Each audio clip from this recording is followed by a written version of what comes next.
Olá pessoal, boa noite, tudo bem? Sejam bem-vindos de volta ao nosso encontro de terça-feira. Hoje nós vamos falar sobre a hora do sono, né? Como conduzir este momento, né, com afeto e acolhimento. Eu peço desculpas pelo atraso, eu acabei tendo um pouquinho aqui de mudança na minha rotina aqui, porque o Miguel acabou demorando um pouquinho mais para pegar no sono hoje. É até porque, né, o tema hoje era sono, era a hora do sono, né? E eu, né, como a vida nos guarda essas surpresas, ele fugiu um pouco do horário do sono dele normal. Deu uma meia horinha ali, mas né, acabou que fugiu um pouco aqui do meu planejamento. Mas então, gente, vamos começar a nossa live de hoje, né? Falando sobre hora do sono. Sejam bem-vindos, é um prazer. Primeira coisa, eu quero fazer aqui um combinado com vocês. Vocês topam? Né? Quem aí tem dificuldade com o sono, né? Com a condução desta hora do sono com as crianças? Quem aí alimentou, né, uma expectativa lá atrás, antes de ter filho, né, de que este momento seria um momento ali de descanso, de um dia cheio, né? Quem aí alimentou essa expectativa e hoje vive, né, a certeza de que isso pode durar ainda um bom tempo. Isso é uma realidade, né, de quem tem filho pequeno. Então, gente, é o seguinte, eu quero primeiro fazer um convite a vocês, e eu espero que vocês topem. É o seguinte, eu quero propor a vocês a gente desconstruir a ideia de que nós conduzimos, né, que nós controlamos o horário e a forma da criança pegar no sono. Eu quero desconstruir isso aqui com vocês, por quê? Porque a proposta do meu trabalho é sempre olhar, né, a criança e os seus processos, né, sendo conduzidos por ela mesma. Nós, como pais, né, como cuidadores, funcionamos apenas como apoiadores desses processos, né? Nós ajudamos as crianças a passarem por esses processos. E o processo do sono também é um processo que pertence à criança, né? Então nós ajudamos, o nosso papel é ajudar a criança a encontrar o seu caminho, encontrar o seu jeito, né, de se conectar com o sono, de se conectar com esse momento de descanso, né, de revigoramento, né, e de reposição das suas energias, necessário para o seu desenvolvimento e para o seu crescimento. Então eu quero propor a vocês este desafio, né, de a gente desconstruir essa ideia de que nós temos controle sobre o sono da criança. Vamos lá? Oi, Beta, obrigada por participar. Então vamos lá, gente. A primeira coisa, né, que a gente deve se perguntar é por que nós sofremos tanto com o sono, né? Por que nós sofremos tanto com o tema sono infantil, né? Se a gente for perguntar para cada 10 mães, eu acredito que 9 sofrem com esse problema da dificuldade com o sono das crianças aí nos primeiros anos de vida, né? Claro que no primeiro momento, até né, no primeiro ou segundo ano, é absolutamente natural e quase que algo que a gente não deve nem criar a expectativa de que seja diferente, porque as crianças estão ainda aprendendo esse processo todo. Né? E no inicinho ali, daquele período da amamentação, também tem essa questão da mamada livre, né? Da amamentação livre, e aí a criança acaba tendo que, né? A gente acaba tendo que ter um tempo maior de disponibilidade ali para a criança também à noite, né? Até por volta de 1 ano, 2 anos de idade. Então, mas por que, né? Isso nos causa tanto desconforto? Por que nos causa tanta dificuldade assim de lidar com isso? Né? Às vezes é algo que se torna até exaustivo na nossa vida. A gente vê os casais tendo até crises no casamento em função da dificuldade de sono da criança. Bom, a primeira coisa, né, que eu quero colocar aqui, claro que tem várias outras explicações, mas a primeira coisa que eu quero trazer é a seguinte: nós levamos para o momento do sono, né, que é ali o final do dia, o início da noite, todo o nosso esgotamento do dia, né, de todas as nossas atividades, e isso nós estamos falando até da nossa própria dificuldade, às vezes, de pegar no sono à noite. Nós levamos para este momento ali da criança, para a condução do sono, né, para ajudar a criança na condução do seu processo, esgotados, né, das atividades do dia. As mães, né, ainda são muito sobrecarregadas com a rotina diária, então nós vamos para este momento muito esgotadas, né, muito cansadas. Então isso, né, provoca, né, muita dificuldade ali com a condução deste momento. Nós já passamos às vezes o dia todo trabalhando e acumulando várias outras atividades. cuidando da criança, né? Criando entretenimento, uma série de atividades que demandam esforço nosso e nos causa muitas vezes exaustão. Então nós vamos para este momento muito esgotados. Então este talvez seja o motivo maior da dificuldade da gente conduzir este momento.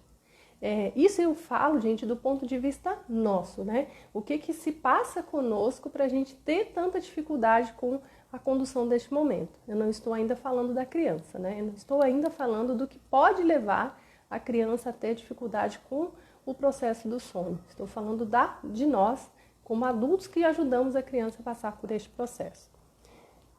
Além disso, né, como eu falo sempre aqui, todo o meu trabalho se baseia numa visão também sobre o que este adulto, né, traz dentro de si.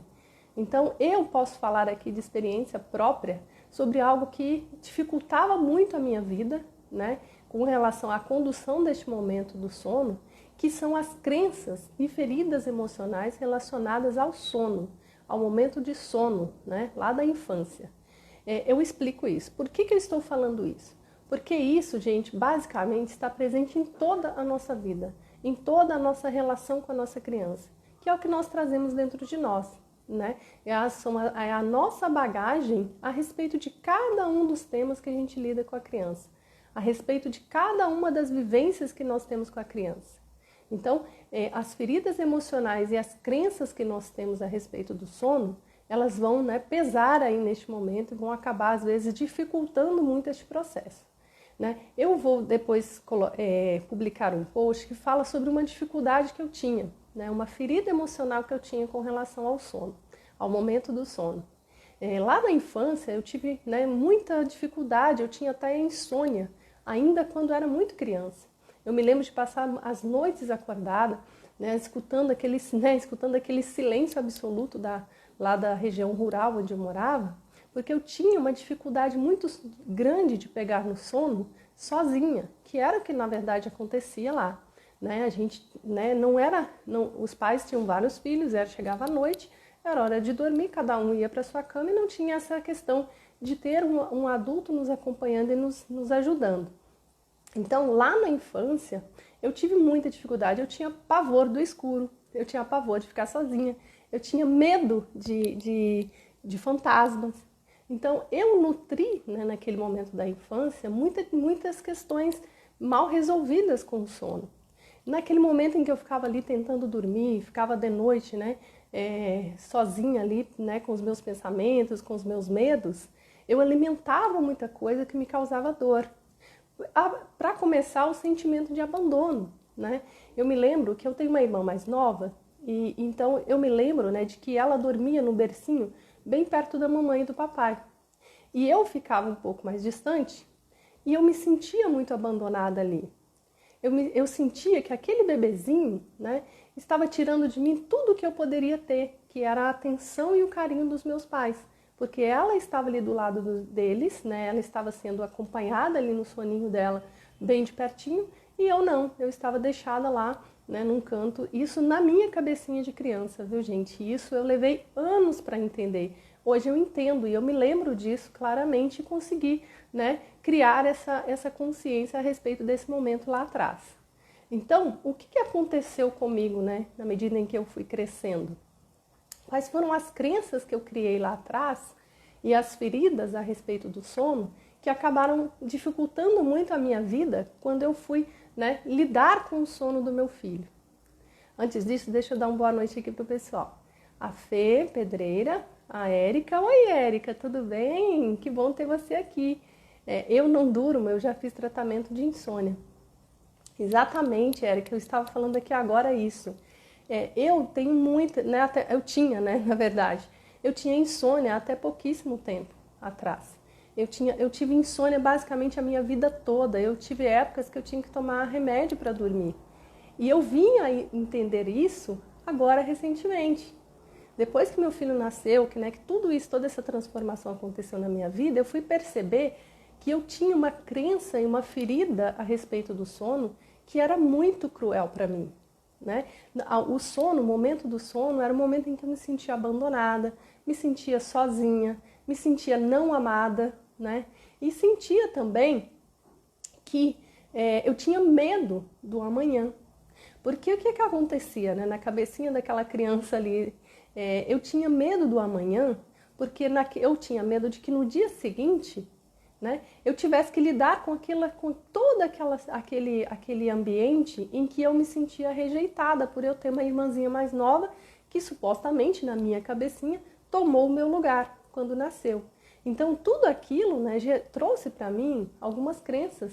Por exemplo, a crença de que eu não deveria dormir, porque quando eu vou dormir, talvez eu fosse me sentir sozinha, pudesse ter pesadelo, pudesse sentir medo. Então eu acabei desenvolvendo insônia crônica. E só vim a me curar disso agora recentemente, depois de ter feito todo esse trabalho aí de resgate dessas memórias, dessas feridas, né, e tratamento delas. Então, um dos fatores que dificultam muito a nossa vida, a nossa relação com o sono dos nossos filhos, é este, né? É a gente ter feridas, é a gente ter crenças sobre o sono, né? Que nós trazemos lá da infância e que não são crenças e feridas, né? Que são crenças que não limitantes e feridas que devem ser tratadas. E o que aconteceu ao longo da minha vida, né? Como eu já comentei aqui, eu fui babá. Uma das primeiras coisas que eu fiz, né, de trabalho na vida foi como babá. Eu tinha ainda 11 anos quando eu comecei a trabalhar pela primeira vez como babá. E aí o que aconteceu? Eu fui cuidar de uma criança que tinha muita dificuldade também de pegar no sono. E depois eu até vou explicar um pouquinho mais sobre isso. Mas para mim aquele momento era um verdadeiro pavor, um terror. Eu lidar com aquela criança que tinha dificuldade de pegar no sono. Primeiro porque resgatava em mim aquelas memórias e também porque eu não tinha criado recursos e ferramentas dentro de mim para lidar com o sono. Porque eu tinha, né, insônia, né?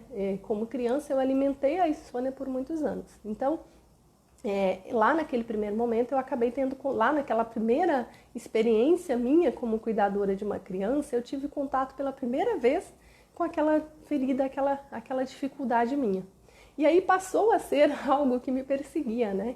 Eu tinha medo do sono das crianças, eu tinha medo do horário do sono das crianças. Eu até, né, sentia até calafrios de pensar em ter que passar uma noite com uma criança e ter que colocá-la, né, para dormir, ainda no meu conceito lá de trás, ainda não ressignificado. Então, as nossas crenças, as nossas feridas, né, elas acabam nos levando para este lugar de dificuldade com a hora do sono. E outra coisa também, né, muito importante, muito profunda até, é essa questão essa crença que nós temos a respeito do controle da criança, né? Essa ideia nossa de que nós controlamos a criança, ela perpassa todos os momentos, né? Todas as situações que nós vivenciamos com a criança. Se nós temos dentro de nós a ideia de que nós temos controle sobre a criança, isso vai também estar presente com relação à hora do sono. E além disso, nós temos também a pressão social, né, sobre as mães principalmente, de que nós temos que ser boas mães e que ser boas mães significa a gente ter controle sobre as crianças, né? É a gente estabelecer rotina que elas seguem, né, estabelecer de forma até unilateral, e a gente, né, e as pessoas poderem comentar, né, sobre o sono e a gente não se sentir envergonhada porque a nossa criança às vezes tem dificuldade com o sono. Então a pressão social, né, que é exercida sobre nós é também um fator muito importante, muito determinante nessa relação nossa com este momento. Então essa primeira consciência que a gente deve ter é a seguinte: primeiro, a gente deve desconstruir a ideia do controle sobre as crianças. Né? Os processos todos que elas vivem, sono, alimentação, relação com as pessoas, tudo, desfraude, fala, andar, tudo isso é processo da criança. Nós somos apenas facilitadores desse processo. Nós devemos estar ali como apoio, né? Como alguém que ajuda, né? Alguém que apoia, que instrui, que ajuda a entender, que cria o ambiente favorável para a criança, né, poder se desenvolver e passar pelos seus processos de forma saudável, né, e também sem gerar feridas, também sem gerar dores e marcas que vão ser levadas depois para a sua vida adulta. Então, essa ideia nossa de controle das crianças, ela acaba, né, pesando sobre tudo, né, sobre todas as nossas decisões, sobre toda a nossa relação com a criança. E com relação ao sono, é exatamente assim. Se nós temos essa ideia de controle da criança, lidar com o sono da criança, que talvez tenha um pouco mais de dificuldade, né, de pegar no sono, de entender a rotina do sono, isso vai nos causar um desconforto muito grande, um incômodo muito grande e às vezes até dificultar também o processo da criança. Que a gente acaba interferindo com toda a nossa bagagem, com toda as nossas crenças, né? E se a gente interfere no processo da criança. E o que quer dizer isso, gente, sobre ser um processo da criança e a gente permitir que a criança conduza esse processo? Deixa eu ver aqui o que a Érica colocou. É verdade, cada criança tem um tempo, não adianta a gente querer atropelar o tempo dela. Exatamente, né? Essa questão é muito séria, sabe, gente? Eu fico assim, olha, hoje eu estou especialmente tocada por isso. Porque eu venho estudando muito esse tema e uma coisa que me incomoda muito é quando eu ouço uma frase que às vezes alguém fala assim, não liga não, é só criança. Quando às vezes está querendo dizer que às vezes ser só uma criança é motivo para a gente poder desrespeitar a criança nos seus processos, na sua individualidade, né? nas suas decisões que ela pode tomar. Então, às vezes, né, a gente ouve muito isso, isso não liga não que isso é só uma criança. Então, por exemplo, às vezes a gente combinar uma coisa com a criança e descombinar, e fugir do combinado, e falar assim, não liga não que é só uma criança.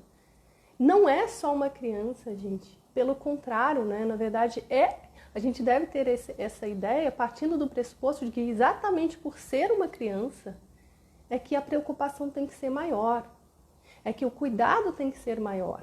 Então, ali é uma criança, é um ser humano, dotado de todas as capacidades, aí eu não estou falando nem daquelas situações em que há deficiências, às vezes, intelectuais, né? Estou falando aqui, né, no geral, assim, dotados de capacidades de seres humanos, né, intelectuais, né, que têm condições de entender, compreender as coisas, tal como nós, né? Às vezes até muito mais profundo do que nós, porque ainda de forma muito pura. Então, assim, a gente ter essa ideia de que a gente pode controlar a criança em tudo é algo que pode até estragar toda a nossa relação. Pode ser aí o começo de uma relação muito ruim, né? De alguém que vai ter aí muitas dificuldades com a criança ao longo de toda a sua infância, né? E depois com a sua vida, né? Com a adolescência e com a sua vida adulta. Então, é uma necessidade muito premente para mim a gente desconstruir essa ideia. Então, hoje, quando eu trouxe aqui esse assunto do sono, né, eu trouxe com o intuito de dizer o seguinte, né, para começar, que este processo não é nosso. Esse processo é da criança, esse processo é dela, ela conduz. Nós vamos facilitar, nós vamos favorecer o ambiente, nós vamos possibilitar que ela encontre o seu caminho, né, em direção a isso, porque isso é saudável para ela, porque isso é necessário para ela. O sono é uma questão de sobrevivência, é uma questão de saúde, né, da criança. Então, nós temos que ter a preocupação de viabilizar isso para ela, mas não de ter controle sobre ela neste momento. Né? Então, qual que é a primeira coisa que a gente deve fazer quando a gente vai falar de ajudar a criança, né, no seu processo do sono? Qual que é a regra número 1? Né? A regra número 1, né, isso eu estou falando aqui do meu entendimento a respeito disso tudo, tá, gente? Partindo aí do pressuposto de uma criação consciente, acolhedora e não violenta. Então, qual que é a regra número 1? A regra básica dessa relação nossa com o sono da nossa criança. Primeira coisa é conhecer o nosso filho, conhecer a nossa criança. A nossa criança, né, ela tem particularidades relacionadas, por exemplo, ao seu temperamento. Né? Tem crianças que, pelo fato de ter um temperamento, né, X, elas vão ter mais dificuldade com o sono. Então, elas vão demandar mais da nossa ajuda para elas encontrarem o caminho, né, desse processo do sono. O temperamento colérico, por exemplo, né, eu já falei aqui sobre o temperamento colérico, Já falei que são pessoas que têm maior tendência ao domínio, à contestação, né? Que são pessoas mais tendentes à liderança, e elas têm também um espírito mais inquieto, né? Elas são mais agitadas, elas são de ações rápidas, de reações rápidas, e elas têm um cérebro muito ativo. Então, como elas têm esse temperamento e esse funcionamento, elas têm mais dificuldade para se acalmarem, se entregarem para o sono. Porque para elas, dormir é perder tempo, né? É perder tempo de dominar o mundo. Porque é isso que elas querem lá no fundo. Elas têm esse espírito de domínio sobre o mundo, né? De liderança. E não aí de forma pejorativa não, tá, gente? Né? Da forma mais genuína que a criança traz. Então, a criança que tem um temperamento colérico, ela vai ter mais dificuldade com o sono. Ela vai demandar mais de nós. E aí mais adiante a gente vai entender um pouco mais sobre isso. Mas, então, entender o temperamento da nossa criança é algo que vai facilitar muito a nossa vida na condução desse processo. Na condução não, perdão, né? Em ajudar a criança a conduzir o seu processo do sono. Né? Então, outros tipos de temperamento vão ter mais facilidades com o sono. Aquelas crianças que são mais introspectivas, por exemplo, né? Elas têm um cérebro, né? Elas têm uma atividade cerebral às vezes mais lenta. Né? E não quer dizer que seja ruim, tá, gente? Isso é só característica dela. Ela tem várias outras características e habilidades que são, né, positivas e ajudam muito. E isso também é algo que pode ajudá-la muito em alguns aspectos, em algumas situações. Então, neste caso do sono, né, o sono para uma criança, por exemplo, do temperamento, né, melancólico, é algo mais fácil de ela encontrar um caminho. Então, conhecer o nosso filho é a primeira regra, é a regra número 1. Outra coisa, né, a gente, assim, conhecer além do temperamento, as necessidades dos nossos filhos. A necessidade de afeto, as necessidades físicas, né, com relação, por exemplo, ao consumo de energia, ao gasto de energia. Porque cada criança tem uma demanda, cada criança tem né, que precisa de determinados tipos de atividades para consumir energia, né, para gastar a sua energia. Então não adianta nada a gente, né, a gente não conhecendo a nossa criança ou desconsiderando, né, aquilo que ela traz com ela. Por exemplo, uma criança que é mais ativa, se ela não consumiu energia durante o dia, se ela não gastou a sua energia, ela está com a energia acumulada. Pode ser que a hora que chegar ali o momento do sono, ela não vai estar pronta para dormir.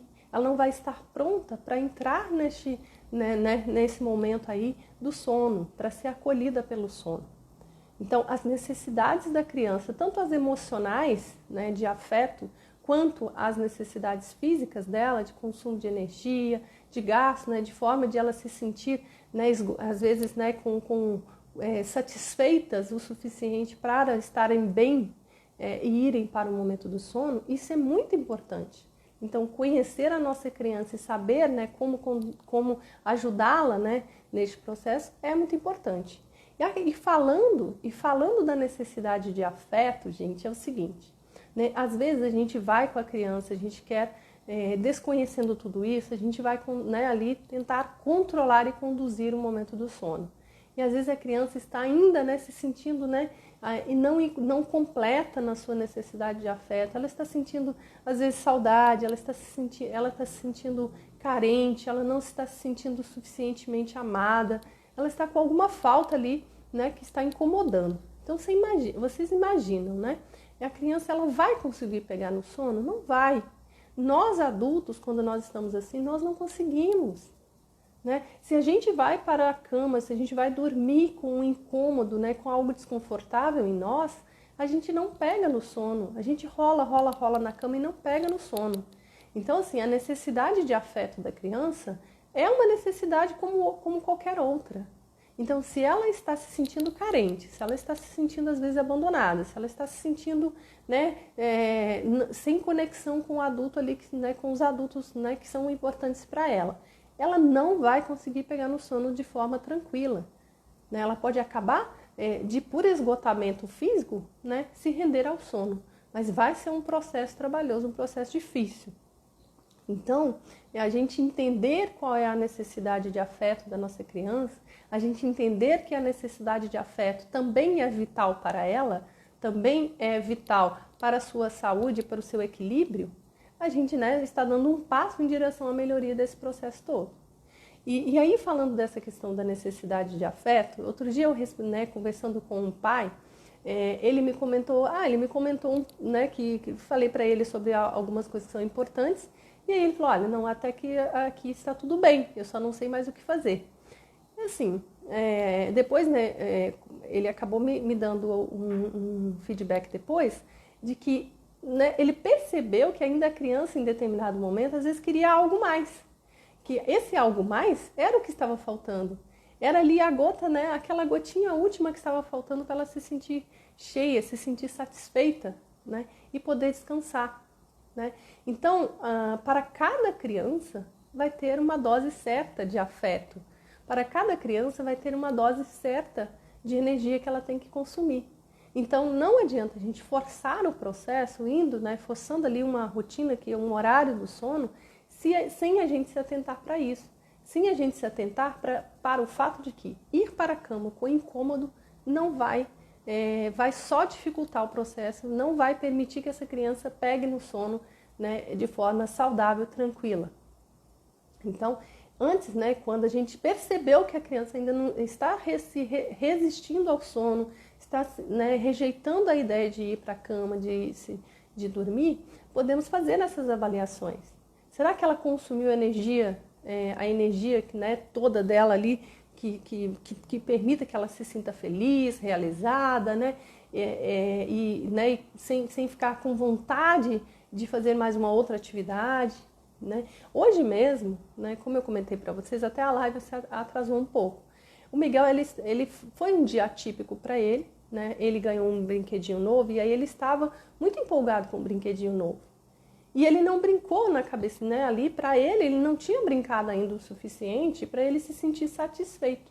Então, ele estava com dificuldade de ir para o sono. Ele estava com dificuldade de aceitar que era a hora do sono. E aí, né, eu mesmo sabendo que ia atrasar a live, eu falei, bom, então vamos brincar mais um pouquinho. E aí nós brincamos mais 10 minutos, e aí ele se sentiu satisfeito. E aí ele mesmo falou, mamãe, agora eu já não quero brincar, amanhã a gente brinca. E ele ainda tem uma relação muito difícil com o sono, com relação a esses dias aí de calor, por exemplo, porque ele se agita muito. Então, ele acabou depois indo e aí foi mais tranquilo. Então, assim, ele precisava só mais 10 minutos, ou às vezes mais 5 minutos. Mas se a gente não se atenta, a gente não consegue perceber essa necessidade, a gente força o processo, né, com a criança ainda insatisfeita, e aí provoca mais uma insatisfação ainda, porque aí ela vai se sentir, né, às vezes desprezada na sua necessidade ali. Isso vai causar um desconforto ainda maior, né? A gente vai começar também a se estressar, e às vezes por causa de 10 minutinhos, né, a gente acabou colocando tudo a perder e atrapalhando a criança. Então, assim, o nosso papel é ajudar, não atrapalhar. Então, para isso, nós temos que estar muito conscientes, né, muito presentes nesse momento, e também, né, muito dispostos a observar e colher da criança os dados que elas vão dando. Porque elas transmitem essas informações através das suas ações, né? Elas transmitem isso.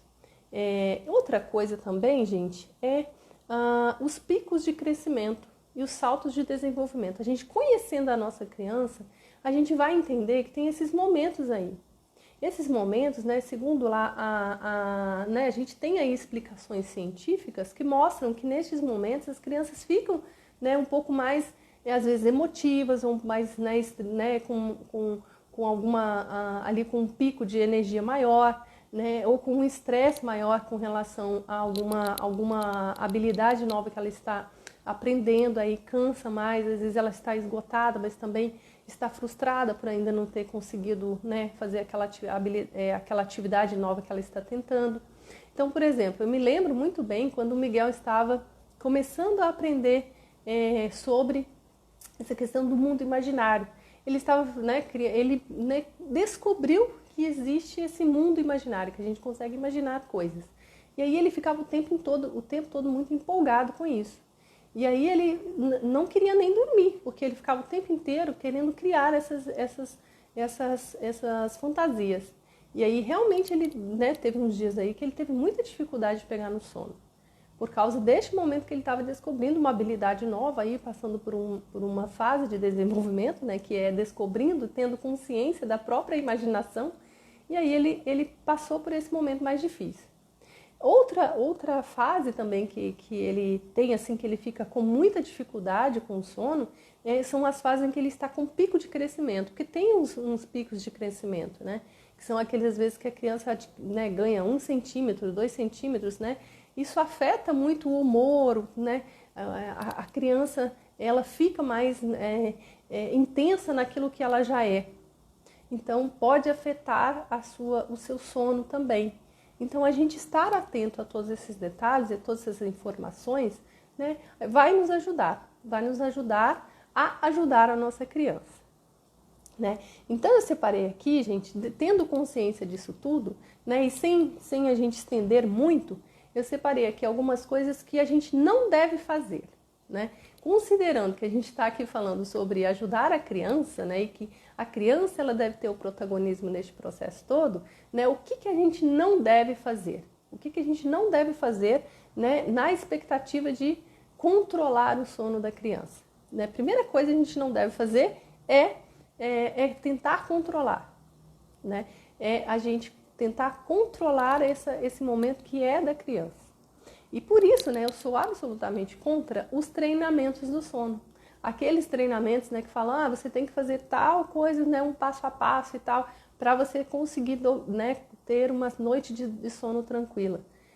Gente, eu sinto muito, mas assim, eu não consigo aceitar esse tipo de coisa como algo, né, que respeita a criança na sua individualidade, porque às vezes é tudo tão formatado, ou às vezes até tem, tá, gente? Em cada 10, talvez tenha um que seja, assim, bastante ligado a essa questão do respeito ao processo da criança. Mas, se é treinamento do sono, né, treinar é algo que tira da criança o protagonismo dela.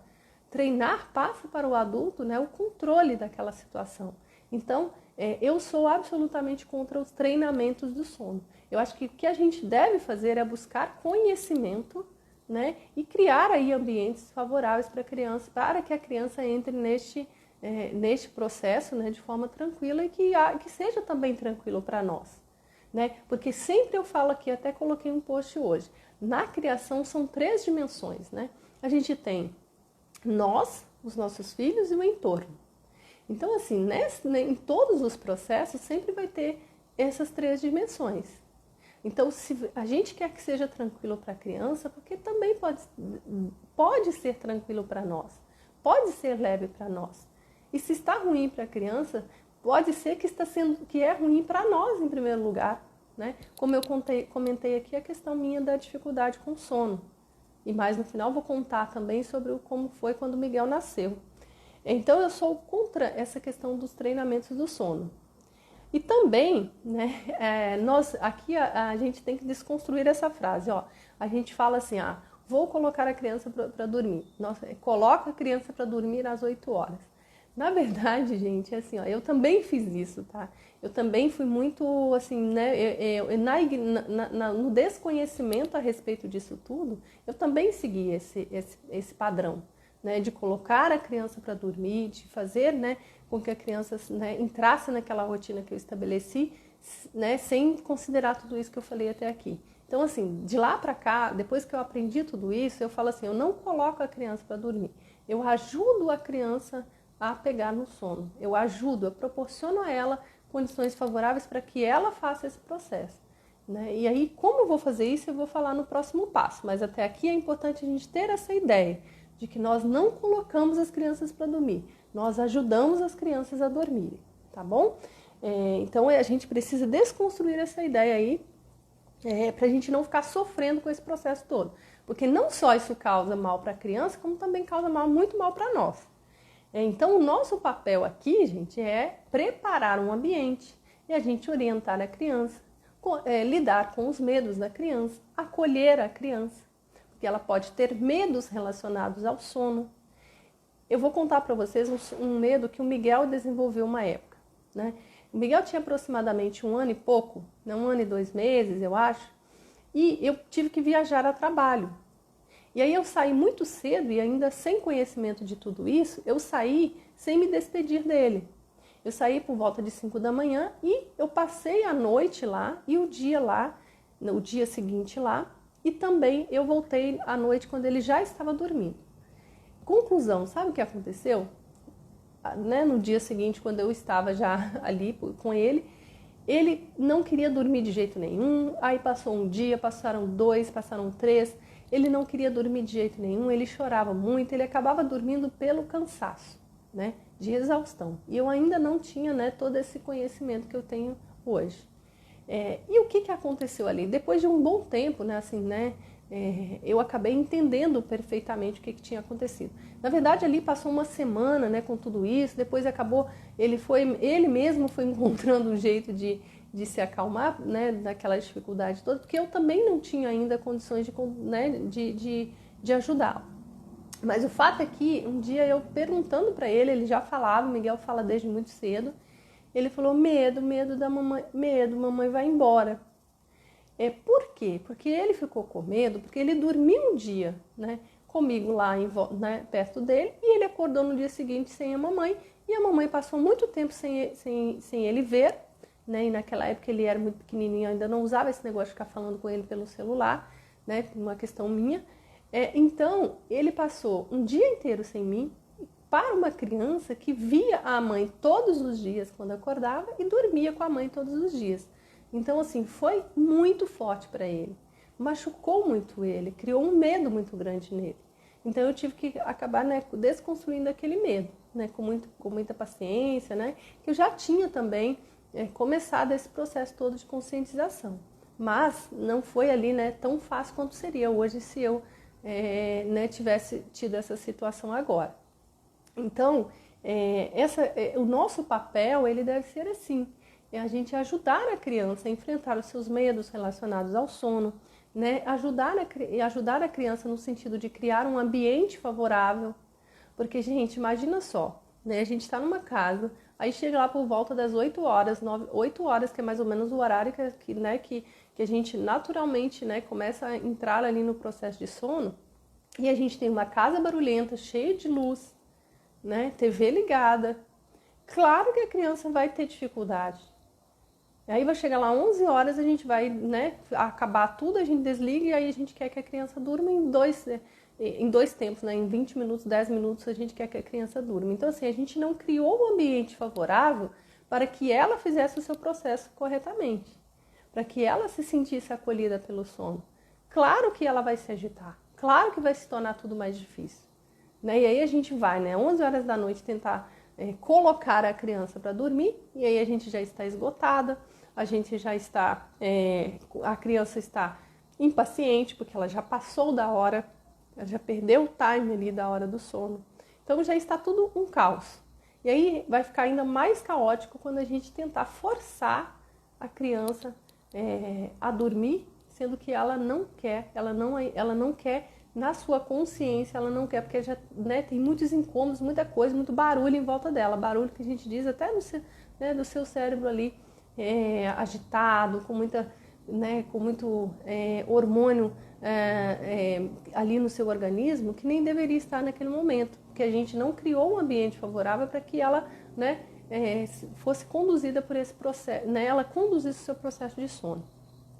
Então, isso é algo muito ruim. A gente deve, né, eliminar essa questão do ambiente caótico de noite. A gente precisa ajudar a criança criando um ambiente favorável. Então, o que não se deve fazer é a gente ter um ambiente desses. A gente não deve ter um ambiente desse e chegar às 11 horas da noite e a gente querer que a criança durma, né, a qualquer custo, durma porque já é hora de dormir. E tentar cada dia uma coisa. Tentar cada dia uma coisa, né, é algo que vai transformar a cabeça da criança numa verdadeira salada. Ela não sabe mais o que está acontecendo. Ela se perde no meio de tanta informação, tantas tentativas de fazer aquilo melhorar, né? Na cabeça de quem tenta assim, às vezes a gente vê, né, as pessoas treinamento do sono, aí cada hora é um treinamento, aí desiste do treinamento, aí começa outra coisa, cria uma rotina hoje, outra manhã, a criança se perde no meio dessa confusão toda. E aí ela, né, perdida, insegura, vendo que o adulto está perdido, o momento do sono vai se transformar em um caos. Então, o que não se deve fazer é isso, né? Treinamento do sono, eu sou contra. Colocar a criança para dormir, também sou contra. Na verdade, é um processo que a gente tem que construir com ela. A gente atrapalhar o sono da criança, ou seja, a gente atrapalhar o ambiente dela, né? Um ambiente que tem que ser calmo, mais tranquilo, para que ela encontre, né, a calma e a tranquilidade necessárias para ela pegar no sono. E tentar cada dia uma coisa, né? Tentar cada hora uma coisa. Né? E então, diante de tudo isso, como que a gente pode melhorar este momento, né? Como que a gente pode melhorar esse momento? Se a gente for falar, né, aqui do ponto de vista do acolhimento, né? Do acolhimento, a gente aceitar que o processo do sono é da criança e não nosso. Então, o nosso papel é de facilitador, é de ajudar a criança e não conduzir o processo. Entender a criança e saber que cada uma tem uma demanda de afeto, de atividade, né, de brincar, de gastar a sua energia, de se sentir satisfeita e bem para ir para o momento do sono. Essa questão da atividade, gente, às vezes é muito importante, às vezes são detalhes, né? Eu sei, por exemplo, que o Miguel, ele especialmente no fim do dia, ele gosta muito das atividades de correr, de se agitar, de pular. E aí, assim, até muito delicado falar sobre isso, porque se a gente for ver aí em geral, se fala para que a gente não faça esse tipo de atividade no final do dia com a criança.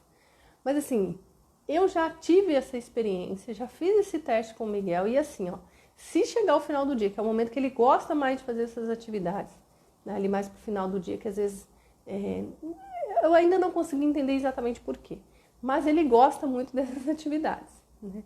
Então, se eu, ao invés de, né, fico forçando ele a não fazer essas atividades, a fazer atividades mais calmas, mais concentradas, porque eu tenho esse conceito de que atividades mais calmas e mais tranquilas são melhores para o momento do sono, às vezes eu vou criar, na verdade, uma demanda aí não atendida que vai acabar gerando uma frustração nele e vai dificultar tudo isso. Então, o que eu aprendi com relação a essa questão das atividades a serem feitas com cada criança? É que cada criança funciona de um jeito.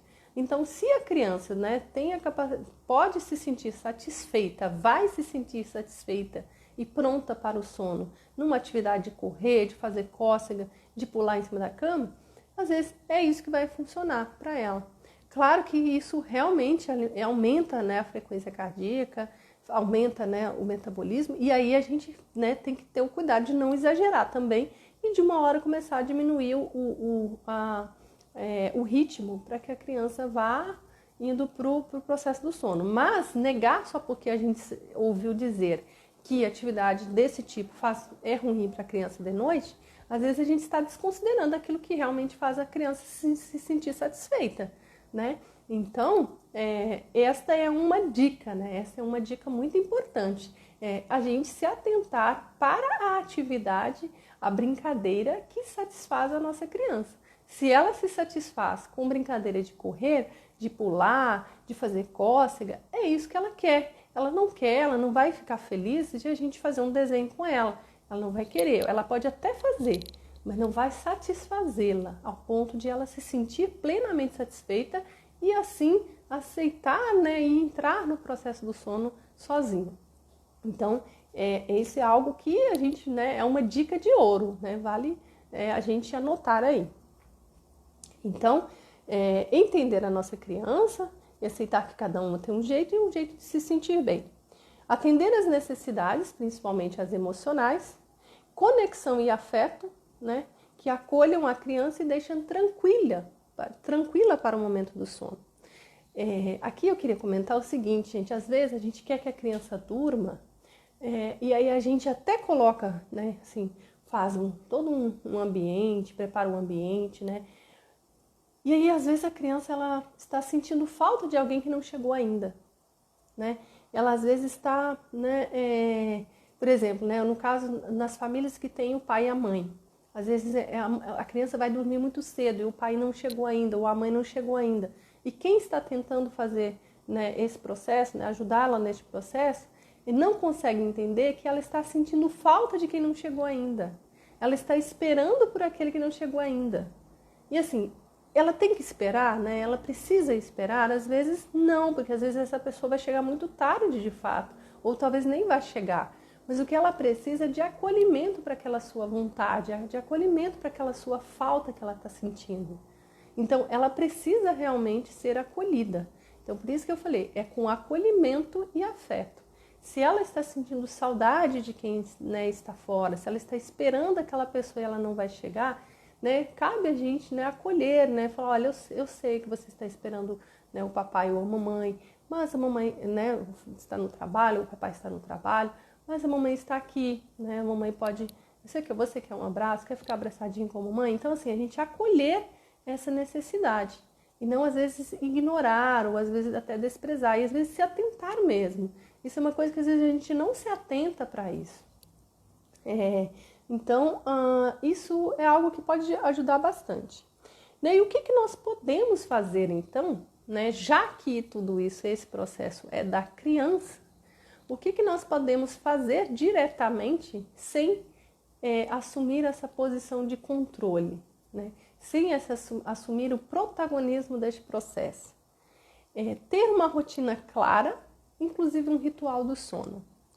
No que isso diferencia de ter controle sobre a criança?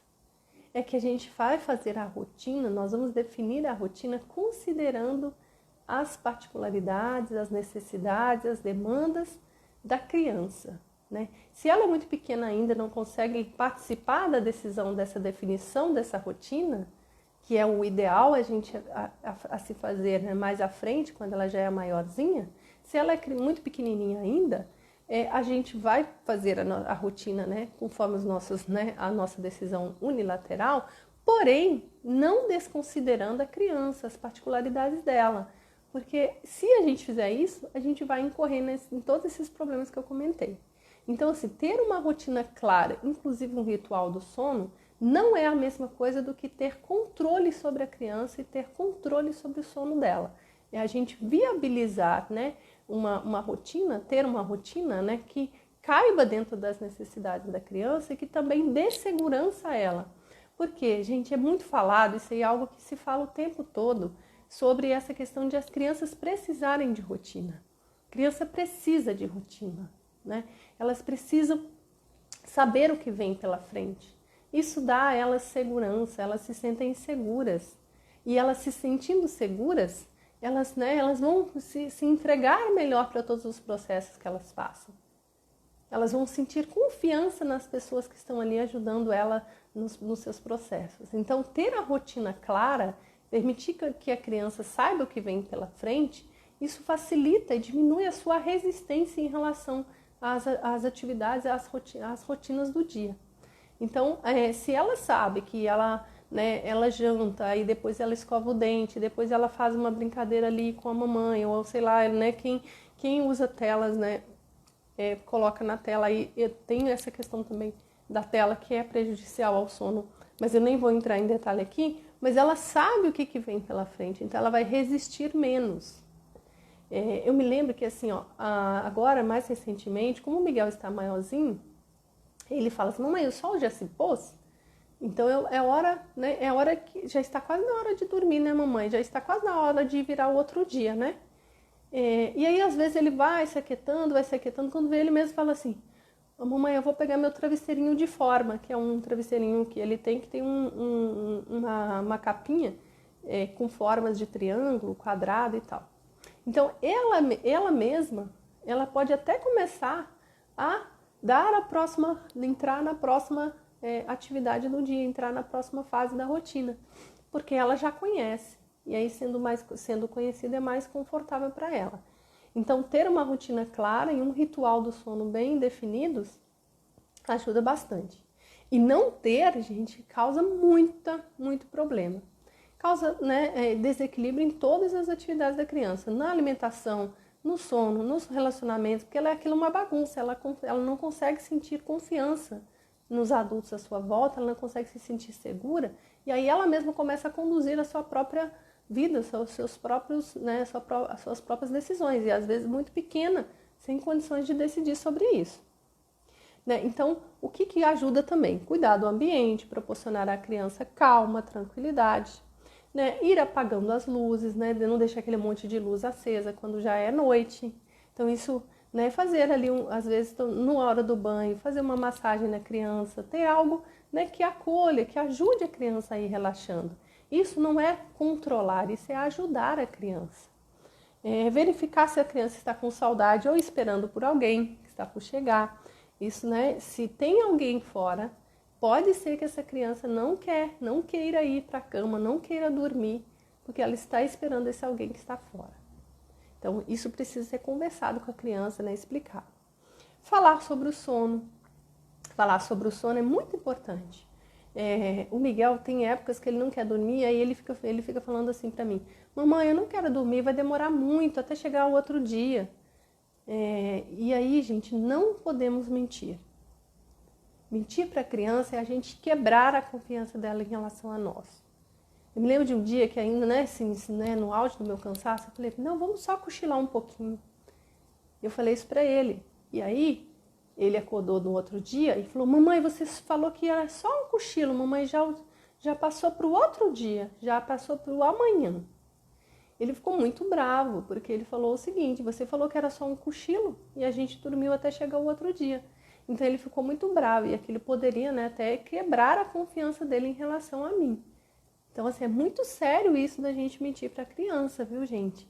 É muito sério. Eu vejo isso acontecendo, às vezes a gente faz, né, às vezes sem perceber, mas a gente tem que se atentar para isso, né? Por exemplo, né, às vezes falar assim: a gente vai, né, às vezes ele fala assim: eu quero ir na vovó. Tinha uma época que eu falava assim: ó, semana que vem a gente vai. E aí, gente, ele cobrava na semana que vem. E aí a gente não ia. Né? Então, assim, não podemos falar mentira para as crianças. Primeiro que a gente vai ensinar a mentir, e segundo que a gente pode, né, criar feridas aí, quebrar o vínculo, quebrar a conexão, quebrar a confiança delas em relação a nós. E não podemos dizer aquela frase de que não tem problema, é só uma criança. Ela nem lembra do que foi falado. Ela lembra, e ela é uma criança, ela é um ser capaz. Né? Se a gente fizer isso com um adulto, a gente vai comprar uma briga, a gente vai comprar um inimigo, a gente vai, né? Esse adulto vai perder a confiança em nós. Então não podemos usar, não, devemos desconstruir tudo isso. Hoje eu realmente estou tocada por isso e até estou um pouquinho passando do ponto aqui, mas é realmente muito, né? Isso me corrói por dentro, porque eu sei o quanto que machuca. Eu sei o quanto que marca as crianças e às vezes nós vamos reclamar depois que a criança não confia na gente, que a criança mente pra gente, que a criança não nos conta as coisas. Porque nós plantamos isso. Porque nós mentimos para ela primeiro. Porque nós não quebramos o elo de confiança primeiro. Então, assim, se a gente quer que as crianças confiem em nós, que sejam filhos que depois na adolescência venham nos contar as coisas, né, venha nos contar que os amiguinhos, sei lá, estão usando droga ou qualquer coisa do tipo e que se sentiu curioso para experimentar, a gente deve construir isso lá na infância. Porque não é só porque é só uma criança, não. Essa criança vai crescer, ela vai levar isso com ela. Né? E não é só quando ela for grande que isso vai importar, é enquanto ela é criança. Ela é um ser, ela tem sentimentos, ela tem capacidade de avaliação, de compreensão e de construção, né, de crenças, de tudo que a gente faz e fala com ela, né? E também à sua volta. Então, falar sobre o sono aí também é muito importante. A gente conversar com a criança, não mentir para ela, né, sobre o sono, falar com ela sobre o medo que às vezes ela tem do sono, falar sobre pesadelos, quando começarem os pesadelos, confortar a criança, acolher. Né? O tema da live de hoje era conduzindo a hora do sono com afeto e acolhimento. Porque conduzir a hora do sono, né, aí na verdade até, né, o tema foi uma provocação para a gente, né, falar aqui sobre essa ideia de que o processo é da criança, né? O processo é dela, né? Nós devemos acolher essa criança e permitir que ela faça esse processo dela, respeitando e sabendo que ela é um ser pleno e capaz de conduzir esse processo. As crianças, elas nascem prontas para aprender, só que elas não nascem sabendo, né? E outra coisa também, por último, é histórias envolventes, mas não instigantes. E o tom de voz suave e acolhedor. Porque às vezes a gente, né, vai contar uma história para a criança, uma história de terror. Aí a criança vai ficar tensa, vai às vezes dormir, vai ter pesadelo, vai ter uma noite de sono ruim. Eu até estou falando sobre a história de terror, porque quando eu fui babar lá com 11 anos de idade, a criança tinha tanta dificuldade para pegar no sono, que eu, no auge da minha ignorância, contava a história de pesadelo, história de terror, porque eu achava que o medo, que ela com medo fosse dormir. E na verdade o medo provoca ali, joga adrenalina no organismo e a criança fica desperta ao invés de se tranquilizar para dormir. Então as histórias devem ser envolventes para que ela vá ali, relaxando, se entregando para aquela história, mas não instigante, não estimulantes. E também, gente, tudo que nós temos que ter por trás de qualquer ação nossa é ajudar a criança. E esse processo todo, se nós temos feridas emocionais com o sono, se nós temos dificuldades nossas com o sono, a gente tem que tratar isso em nós, Nós também merecemos um momento melhor. Nós merecemos também um descanso. Então, para nós, vai ser importante tudo isso, porque isso também vai trazer leveza. Isso também pode até curar as nossas feridas, pode até curar o nosso próprio sono. Eu comentei para vocês, eu tive insônia a minha vida inteira. E quando eu curei a minha ferida emocional do sono, quando eu curei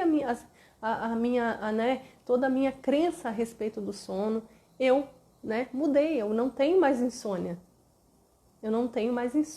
Eu passei uma vida inteira de insônia, quase 40 anos aí de insônia. E agora, depois que o Miguel nasceu, é que veio essa cura. Então, esse momento de quarentena também, gente, ele tem mexido muito com a gente, essa questão do sono tem sido algo até muito mais forte para todos nós, porque a gente está esgotado realmente. Mas então, assim, entre a gente conduzir com afeto e acolhimento, que daí também nós nos acolhemos e nos tratamos e curamos as nossas dores, e entrar num pé de guerra com a criança para o sono, eu entendo que o melhor caminho é a gente construir algo com afeto e acolhimento, não é? Então, era esta a mensagem de hoje, eu termino por aqui, agradeço a vocês que participaram e deixo aqui a minha mensagem, gente, não falem essa frase, é só uma criança, então, deixa pra lá. Não é só uma criança, é uma criança e por causa disso mesmo é que a nossa preocupação tem que ser maior, o nosso cuidado tem que ser maior, tá bom? Então fiquem com Deus, até a próxima e vejo vocês aí na quinta-feira, tá bom? Na quinta e na sexta. Um beijo e até lá!